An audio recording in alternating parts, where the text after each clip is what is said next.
Za'Darious Smith is an alien. He is unlike any player I have ever seen. He's officially listed as a linebacker, however, he runs like a wide receiver, and he has as good of hand placement as anyone you'll ever see. He only had 10 sacks combined in his first 3 seasons, however in 2018, he broke out with an 8.5 sack season. I think a large part of the reason he was able to have such a breakout season was because the Ravens finally figured out how to use his wonky skill set to their advantage. One thing that I really like about Smith is his speed. He's a very fast player, really a lot faster than you see a lot of linebackers. Like, take this play for example. On this play, Baltimore has a lot of guys on the line as you see. However, what they're actually going to do here is drop 3 of them back into coverage, so it's only going to be a 3-man rush, which basically for the Bills is going to be good news as they're going to be able to double team both of Baltimore's interior linemen, one of which is Smith, and then they can have one one-on-one matchup on the outside. Because there is a one-on-one matchup on that right side of the screen, Peterman is actually going to be very alert here, and he's going to run to the left side of the screen. And that's what you're supposed to do in a 3-man rush, is basically run away from pressure and try to get as much time as possible,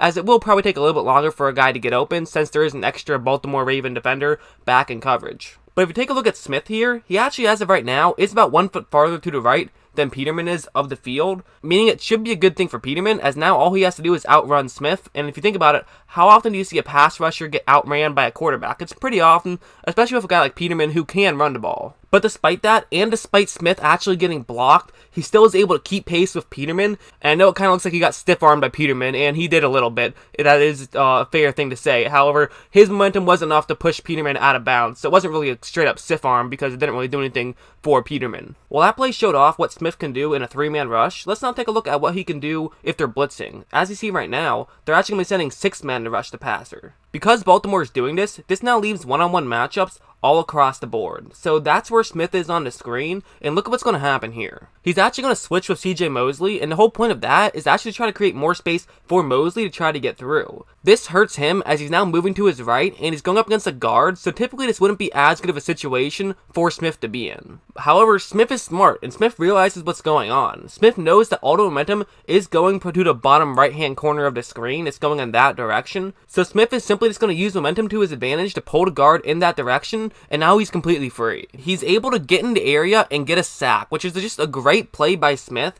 and also just shows how strong he is and how aware he is. Clearly, he can do it all. However, there's one move that I want to show you that he does exceptionally well, and it's as follows. On this play, Denver is going to double team the interior lineman on the left side of the screen with their center and left guard, but that's actually good news for Smith, as what he's going to do is start off running in that direction. Because of this, it's going to create a giant hole right there, and so what Smith can do is simply just move over to that hole. However, of course, the problem is now he's getting blocked. But what he's going to simply do here is before the Denver Broncos guard can fully latch his arms onto Smith, he's simply just going to move over to the left side of the screen and get past him. Also, take a look at how big his arms move there. He's absolutely making sure that there's no way his arms are going to get latched on in this play. It's basically like when you were a kid and you would go up against a revolving door and just spin it as fast as you could. That's kind of what Smith does here. He just moves his arm so quickly that there's absolutely no chance of his arms getting latched on in any way, and he's able to easily get through that hole and get to the quarterback for a sack. Really, in my opinion, that's where Smith shines the most. He's got great handwork for sure, but really it's his footwork paired with his handwork which allows him to be so effective in the NFL. It's key because if you are going up against a one-on-one matchup,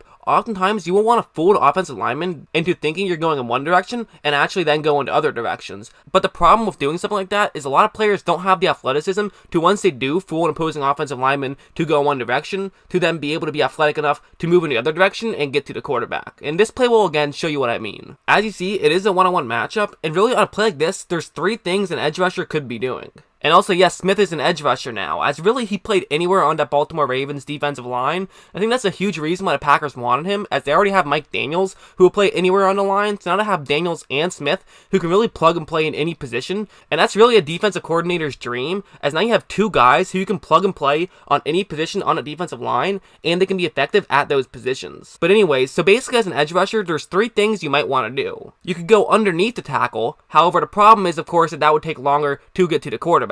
You could also try to go through the tackle, but of course, if you end up getting blocked, this now means that you have no chance of getting to the quarterback. But if you do end up winning your blocks, you can get to the quarterback much quicker. And then there's the most dangerous option, which would be to go to the inside of the tackle. If it works, it means you can get to the quarterback very quickly, but of course the problem is you're now giving up containment and allowing the quarterback to potentially run out of the pocket and have plenty of time to make a throw. So at this point, it seems pretty obvious what's going on. Smith is just going to run underneath and try to get to Case Keenum. Because of that, Denver's right tackle is simply just going to try to block him straight up. However, what Smith is then going to do is simply break to the left side of the screen. This is honestly like a jump cut you would see a great running back make. I mean, this is a David Johnson-esque move by a pass rusher, which really just goes to show you how crazy of a player Smith is. I mean, this is a guy who really is unlike a lot of players in this league. I'm not saying he's one of the best pass rushers in the league or anything like that, but he's certainly one of the most unique players in the league in any position. As I alluded to earlier, part of what made Smith so good this past season was the fact that the Ravens really finally figured out how to use his talents to their advantage, which in fairness is a tough thing to figure out as his talents are so unusual. Here's a good example. What they're going to do is have their right guard have a one-on-one matchup against Smith. So now Smith is pretty much just going to run straight into that block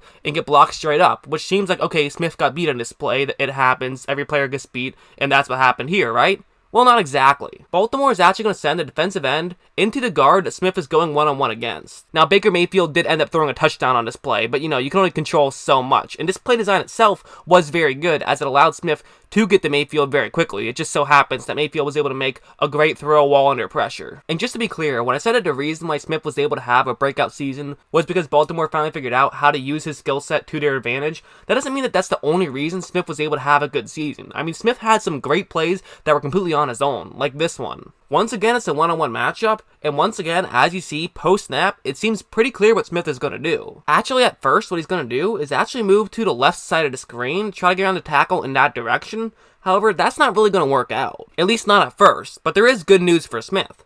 As of right now, the tackle had to move over to that side of the screen to really make sure he could block Smith, and now what Smith is able to do is move out and get his right arm over that tackle's left arm, which now puts him in great position to run over and try to get to Mayfield. This again just goes to show why footwork is so important. It's so hard to tell where he's going, and in the second he makes a decision, it's too late as he's already past you because of how quick he is. He's deceptive, and he accelerates very quickly, which is a deadly combination for a guy who plays on the line. Sometimes in the NFL, speed is everything, and this play will show you exactly that. Once again, Baltimore has a ton of Ravens on the line, but what they're actually going to do here is have two of them drop back into coverage. It still is going to be a slight blitz as they have 5 men rushing the passer, but what's really interesting is that 4 of them are on the left side of the center. That's where Smith is on this play, and take a look at what's actually going to happen here. At first, he is getting blocked by Tennessee's left guard, but what Tennessee's left guard is going to do is actually have him drop back to block the halfback. The reason for this is because he feels that there's another Raven that needs to get double teamed right there,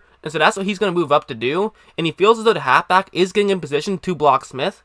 However, the problem with it is that Tennessee's halfback is not in position to block Smith at all, and is actually going to move up to try to make a block. This is now going to leave Smith to be completely unblocked going into Mariota. This was a fluky play, but also a good play. Tennessee wasn't able to communicate because of how fast this play happened, and they also weren't able to think straight and actually make the correct play on this one because of how fast Smith was. As of right now, Smith is basically right on the quarterback and can easily make a sack, but what he's going to do instead is actually knock the ball out and create a fumble. I mean, Mariota basically fell right back on it in 0.2 seconds. However, he still did create the fumble, and who knows, that one could have easily taken a funny bounce and ended up in a Ravens' hands. So, great play by Smith there, and also not a great play by the Tennessee Titans offensive line. However, good job by Smith for creating a situation where Tennessee Titans offensive line could make a bad play. That's another way Smith can really be lethal in a defensive line. Like on this play, for example, what Baltimore's actually going to do here is have 6 Ravens rush the passer, which is obviously very bad news for an offensive line. That's where Smith is going to be running, and if you take a look right now, at first it appears as though he's getting blocked, but the problem is the Falcons' right guard on this play is making sure that he just blocks who's ever in front of him. Oftentimes, what an offensive line will do when there's a heavy blitz like that is quickly go into zone blocking. The reason for this is while it basically guarantees that you won't give the quarterback 5 seconds to make a throw on this play, it also pretty much guarantees that you'll give the quarterback a couple of seconds to make a throw on this play, and since it is a blitz, that should give him more time to find an open receiver. But unfortunately for the Falcons on this play, the problem with it is Smith is, again, so fast, he's able to very quickly get past that guard, move over to Ryan, and get yet another sack. That was a play where the offensive line was trying to stop Smith just for a couple of seconds. but on this play, the offensive line isn't going to be trying to stop Smith at all. What it's going to basically be is a screen pass to the left side of the screen, so the whole hope on this play is to get all the defensive line to go to the quarterback, who can then just flip it out to the halfback, who can then run for a ton of yards. Now, one thing worth noting is Suggs does a very good job of staying in his lane and making sure that Rivers can't really throw it to the halfback, but it's also worth mentioning that look at how quickly Smith is going to get the Rivers on this play. Rivers just runs out of time and has to throw it away because Smith got there so quickly. Now, granted, the whole point of this play was to allow Smith to get the Rivers pretty quickly, but even despite that, Smith was still able to get the Rivers' area fast enough to disrupt the play, even though the whole point of that play from the Chargers was that they were going to allow Smith to basically run the Rivers completely untouched. He really is a great asset on the line. However, it is worth mentioning that he isn't a defensive end, and he isn't a nose tackle. He's a linebacker, and quite frankly, he's not the best one in coverage. Personally, I think the Packers should pretty much just never use him in coverage at all. The Ravens hardly ever used him in coverage. They really used him as a guy who's in charge of rushing the passer. However, he did occasionally drop back into coverage. And here's an example of why he probably should be rushing the passer on most of his snaps that he's in the game for. Baltimore's going to be playing cover 2 zone on this play, and that's where Smith is, and basically his assignment on this play is just to take away that middle of the field. That's his entire assignment, is to make sure that nobody gets open in the middle of the field.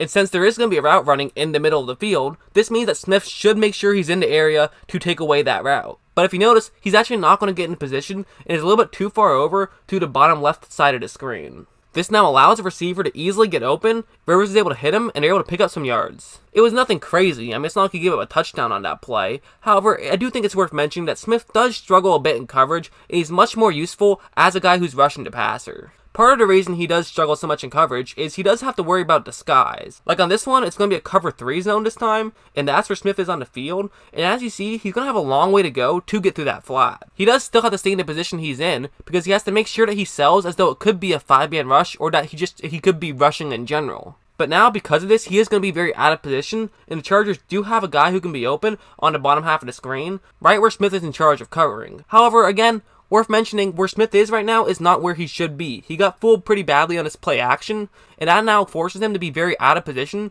and is going to allow the Chargers to easily pick up a ton of yards on this play. And again, I fully expect the Packers to very rarely use him in coverage. Basically, you only want to use him in coverage to try to fool opposing offenses. Typically, he is going to be the type of guy who's going to be trying to rush the passer, and I think he really shines at that, and I think that's really important, as the Packers could definitely use another pass rusher. I mean, every team could use another pass rusher, but the Packers are a team, so they definitely could use another guy who can get to the quarterback, and Smith definitely can. And as I've showed, not only out of the 9 or 7 technique, but really out of any technique he chooses, which is really why he's so valuable. I think this is a great signing for the Packers. I think this is a fun signing for the Packers. I mean, this guy is just a lot of fun to watch. I mean, when I was watching tape of him, I mean, it's better than an episode of Game of Thrones. I mean, he's such an exciting player to watch. He's absolutely electric on the field, and I fully expect him to be absolutely electric in Green Bay.